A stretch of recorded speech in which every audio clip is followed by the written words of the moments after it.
Subscribe, motherfucker. It was not by my hand that I was once again given flesh to review Enrage. Actually, it was. Thank you to Boom Library for supporting me with an NFR license so that I could review some cool software. And today, as stated before, we're going to be reviewing their latest plugin, which is called Enrage, in order to take a look at, another multi-effect plugin that's designed for something that's a little bit different than multipass. Now, I will say that before we get started, I reached out to them and I really want you all to not try to compare this to something like multipass from kilohearts. Instead, I think that the best way to kind of view this as far as just the nature of the plugin goes is something more related to something like Serum Effects. So with all that out of the way, my name's Alckemy. Be sure to subscribe to the channel. Thanks again, Boom Library. Let's go ahead, have some coffee, and figure out what this plugin is all about. But wait! What does it even sound like? Well, I do have one sound that is pretty cool, and it starts off with just a regular respace, because that's what we do here. And if I turn this on, it goes into some really cool stormy stuff.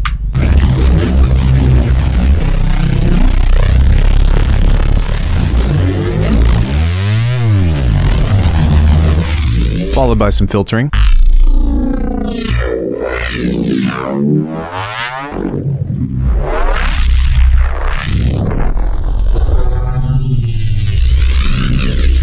And then, eventually, we combine it with other effects to give it something like this.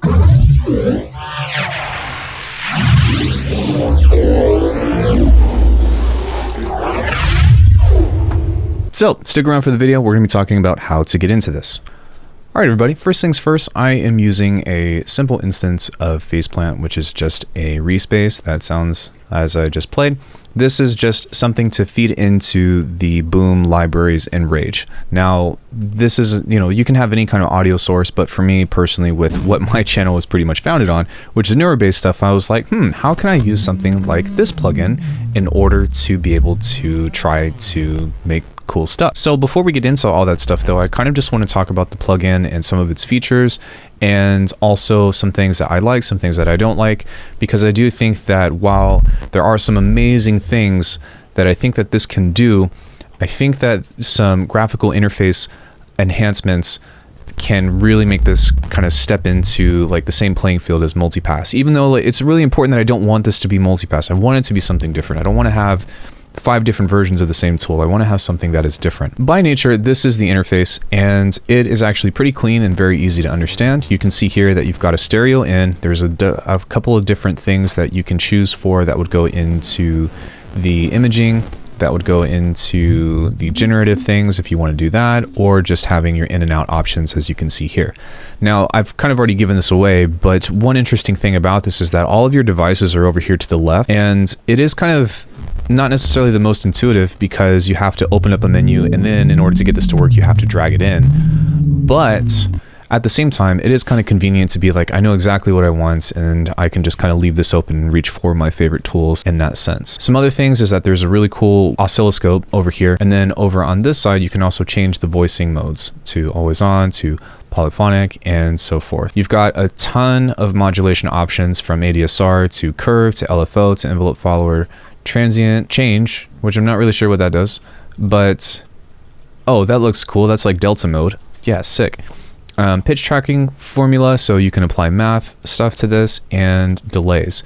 And there are 2 randomization options, which I do like, although I do wish that they had a curved one, but you have random sample and hold, and then you have sample and hold ramped, which is kind of unique because everything is randomized with a saw shape as opposed to either curved or sample and hold, which is more like step mode, right? With all that being said, there are a ton of effects that are on here. You've got 6 macros over on the right, you've got oversampling down at the bottom, you've got auto routing, you've got modulation values that you can check to click on, you've got a dry wet, which is excellent, especially for something like this, which currently multipass actually doesn't have. I know, those who know, it's fine. But you've also got sidechaining in, so if you want to do stuff like building your own vocoder, all that other things, those are all options that are available. The biggest thing for me that I actually find why this can be useful to somebody like me, also to somebody like you, is actually that it's got some really sick effects. And I think that they're all a lot different, especially compared to what you're used to if you've used something like Serum Effects, if you use something like FM8 effects, if you use something like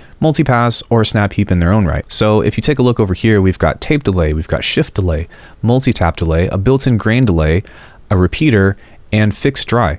Those are all completely different delay effects than just about every other thing that I mentioned beforehand. If you take a look at the distortion types, you've got regular distortion, which has a few different modes, which I think mostly goes into overdrive and clipping. So soft, medium, hard, and fuzzy. Then you've also got a wave shaper. Now I will say that as cool as it is to have a wave shaper, I would love the ability to be able to automate or modulate an XY value of some degree.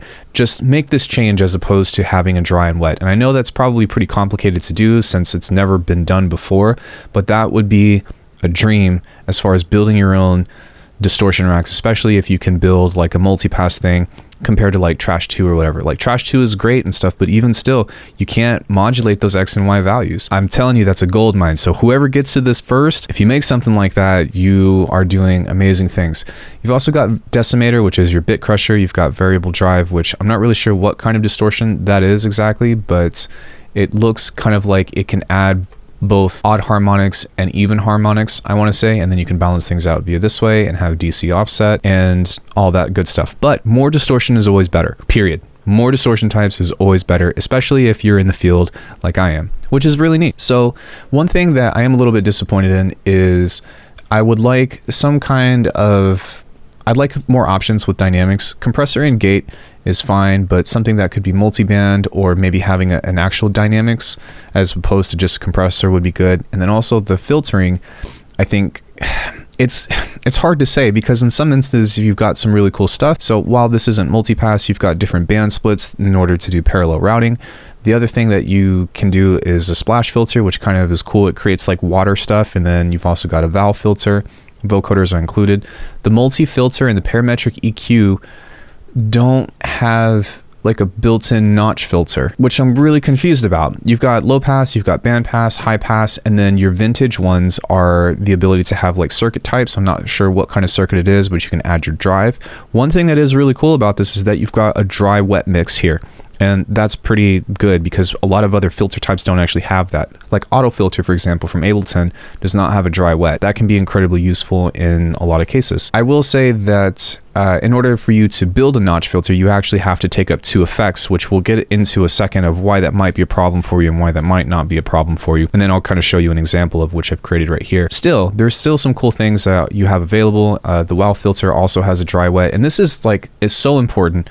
Something like multipass or from kilohearts does not have this, and so the ability to kind of change the vowels and stuff in that way, or I'm sorry, change the dry wet of that matter, can go from having something that's very talky to something that's very wide and open, and that creates a lot of variation within the sound. One thing that I would like is more like, and this is just kind of like a suggestion overall within all these things, but you can kind of see that the interface between these effects are kind of like minimal by nature. I'm very visually oriented, and I would like you, as far as Boom Library, to go deeper into building a robust interface for these types of things. And I don't know how much of that's asking, but I'm just saying as far as a wish list for somebody that would be interested in purchasing a product like this, the more that you can go into these depths to where it's not just an effect that's tacked on, it's more, and not saying that your effects are bad by any means, but something that is more in depth in that way is something that you can explore deeper with more options. For example, what kind of vowels that you can use within your valve filter. That's always quality of life stuff that really make a difference between something that is in that competitive market in that way. The other cool thing that's pretty interesting is that you've got different generators. So in theory, you can actually use this as a very simple synthesizer. And some of the presets that are built in, if you were to take a look at the demo, actually have some of those built in to where you've already got different things, right? So aside from that, we've got imaging where you can do different splitting of signals via mid-side or mid-side decode, mid-side merging, all of that stuff. Or you can just do the signal split via filtering. And then you've also got different modulation sources, which all sound pretty cool as well.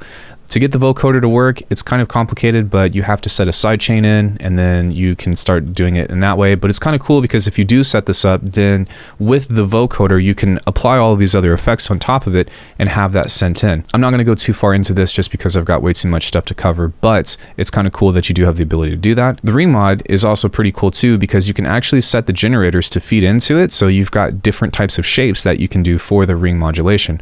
Although it is kind of weird. It's like there's not very many options that you can use with the ring mod, and I would like there to be stuff like bias or rate or all that stuff, though I figure it would probably come from the generator, since if you were to pull something up like this, see how this feeds into there, you can change the frequency via that way. So that is a thing, but even still, that's not the most intuitive thing, which I'll talk about here in a second, but just know that it does exist. With the pitch, we've got some really cool effects. We've got our typical pitch shifter, we've got a frequency shifter that also includes a dry wet, which is pretty awesome. This is really important for me anyways. We've got voice shifting. The warp mode is really cool.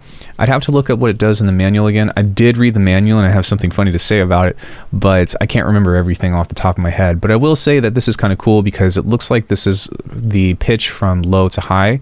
And so you've got this grid system of where you can bring the high frequencies lower, it looks like, or kind of have some XY value in between, because it goes both from low to high and then from high to low in that way. And so it's a kind of strange setup, but it is interesting. And one thing to keep in mind too is that you'll notice this little thing right here, and anything regarding pitch introduces small amounts of latency, although it's not really that big of a deal. But if you turn stuff on and you start getting latency in that way, it's because pitch is there. And I remember that being stated in the manual. But this is pretty cool though, the warp thing on its own. I still haven't quite figured it out, but it does some really interesting things. And I think that just a lot of these effects are pretty unique in their own right. The sub octaver is kind of cool too, because you can introduce sub to whatever sound that you have coming out. So let's say like you destroy your sound with something like this. Well, you can introduce that octave both from an octave 1 and even 24 semitones below, or 2 octaves below, that will introduce like super low sub bass and stuff. And I don't know if that's just with the sine wave. I think that's what it does, but it's kind of cool that if you destroy everything that you have, then you can kind of like have a parallel chain and still make a clean sub all within the same thing. That's pretty cool. So let me see what else we got here. We've got 2 different kinds of reverbs, basic reverb and convolution reverb. I think that you would have to use a mix between both though, to be honest, because you have the convolution aspect right here where you can load a sample and it can be any sample. As you can see, you can also reverse it and normalize it. But aside from the pre-delay, you don't have a lot of options. So I think that in order to get the most out of like creating different tails for that, you have to combine that with the basic reverb in its own right. So I honestly feel like those 2 modules can be combined into one. And like I don't use Ableton anymore, but that was a really big nod towards Ableton, and why that works so well is because you have all those features built into one thing in its own right. So the final thing that is actually incredibly important is you've got a built-in analyzer. And this is incredibly handy whenever you're doing stuff, especially when you're being like mindful about what kind of frequency stuff you're making. For me personally, whenever I make, crazy generative things and all that, I don't really care to worry so much about the frequency content in its own right. But at the same time, that doesn't necessarily mean that everybody else doesn't, or that might, cater towards something that is more specific, which is who I think this is designed for. These people at Boom Library are typically, I don't want to say that they don't make music, but a lot of their stuff is for games and a lot of their stuff is for movies. And I think that where Boom Library really shines is mostly within the,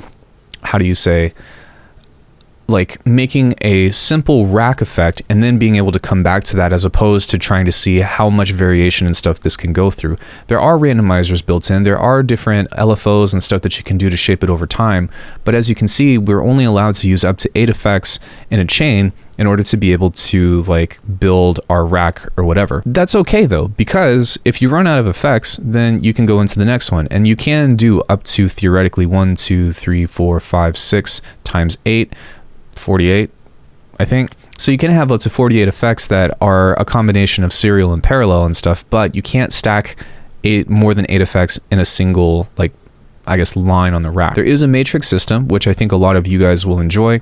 It's very similar to if you've used something in Serums, where you can set different directional things and kind of like have the modulation source in that way. There is no modulation remapping, but that's okay. But it does exist, and I think that a lot of people will appreciate that. I don't really care for it. I'm more intuitive than like trying to memorize where like a mapping goes and like doing it in things in that way, but it is nice. So because you can only have 8 effects, there is a downside of that and there's an upside of that. On one end, this is a great tool for you to kind of get used to just seeing the relationship between how effects work in their own right, especially if you've watched yesterday's vodcast about learning sound design. But the other thing is that if you run out, you can still like just duplicate this. And while on something like Serum Effects, you can only have one instance of each effect. You can have as many instances as you want within, you know, that can fit in within that grid, or the rack rather, within its own right. And so for this stuff, I think that what's really cool about it is the fact that it has some really unique effects. The drawback of it is that it shows its limitations pretty early on, just of how many effects you can add at once, as far as just on a serial line. And then also there's a lot of user interface things that I would really like to see improved. For example, you can't resize this. And that's, you know, that's not the biggest deal in the world, but for somebody that has a large screen like me, or somebody that doesn't have the best eyesight, I would like to be able to, you know, use my blind eyes and be like, what am I doing? So, you know, and then again, we talked about just the visual aspect of things, right? Of just improving the quality or the visualization within, you know, one of these things here. Because for me, looking at a bunch of knobs and looking at these modes and stuff just kind of leaves a little bit to be desired. And the more visual that you can get in with it, and I know that's a lot of graphical user interface stuff, and it's fine, but the more that you can kind of revamp those kinds of things, the more enticing the plugin itself is going to seem like it can become.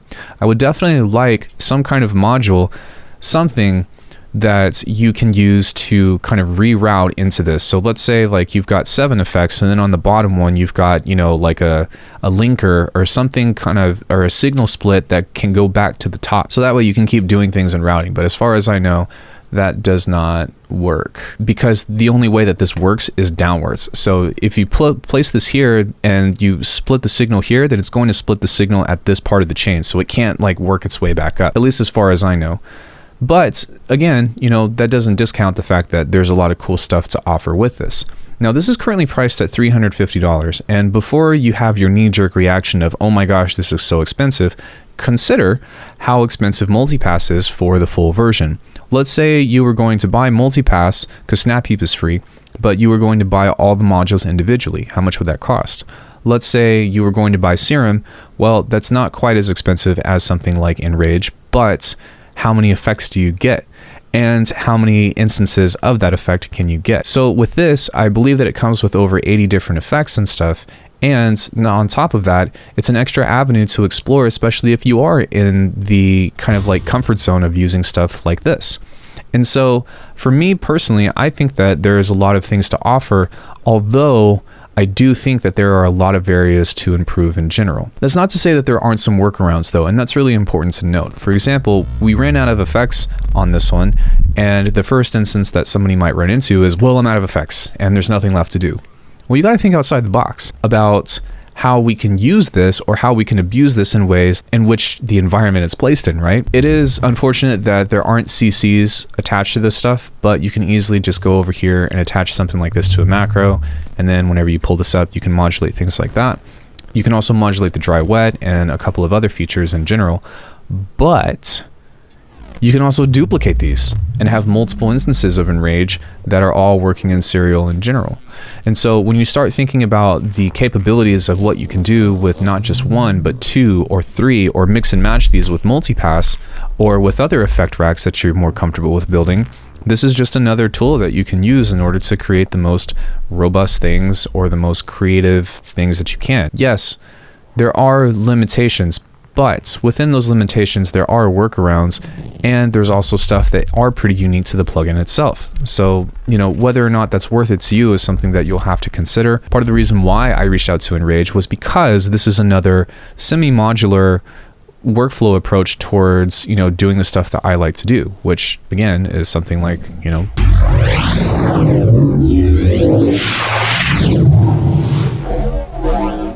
I like robots. I like those kinds of things.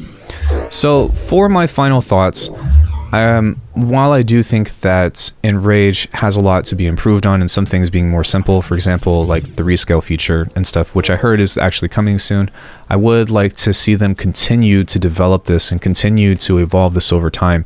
This is version 1.1, mind you, as you can see here. So that means that like this is like just the starting point, and I'm really excited to see what they do with this in the future, as long as they continue to support it. That being said, it does have enough value for me to be able to have access to, for one, a bunch of different effects, and also use this as a different alternative towards something like Multipass, because I would not say that I've rinsed multipass by any means, but I'm very used to working in that environment, and it's a nice change of pace. One other thing that I would like to see them do is just have a little bit more presets, because there are maybe about like 100 or so, maybe a little bit more than 100, but a lot of these kind of are very like one-dimensional. And what I mean by that is if I were to actually pull something up, I'm going to turn these off really quick. A lot of times they are self-generative, but in like one way. If you take a look, so we can go here, go to the load.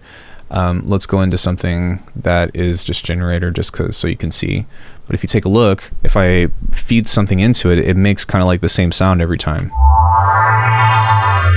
And that doesn't matter what I feed into it. And that's something that can be cool. I'm not touching anything on this one. But you can kind of see that within stuff like that, like I think that there's a lot of cool presets and stuff that you can get into instead. Or there's a lot of interpretation that you can do. Even still with this kind of preset,